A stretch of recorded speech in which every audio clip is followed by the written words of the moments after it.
Kyk net gou vinnig hier. Zelna, 'n ouma en 'n ma het $300 seil gemaak.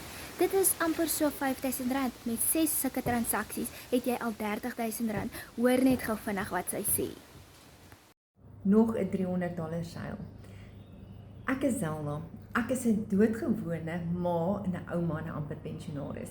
Nou die rede hoekom ek met my digitale besigheid begin het, is omdat my kinders geïmmigreer het en dit kos baie geld om oorsee te gaan kuier en omdat ek vir my pensioen moet voorsiening maak en ek soek die tyd om by my kinders en kleinkinders te gaan kuier. So as ek net 4 $300 kliënte 'n maand het, wat eintlik min is dit oor die R20000. Julle, dit is al klaar my retourkaartjie betaal om vir my kinders en kleinkinders te gaan kuier. Nou Sit vir my blueprint in die comments en ek deel ook met jou die PDF blueprint of 'n video hoe om ook jou eie aanlyn besigheid te begin en daardie geld te spandeer op goed waarvoor jy nooit kans kon kry nie.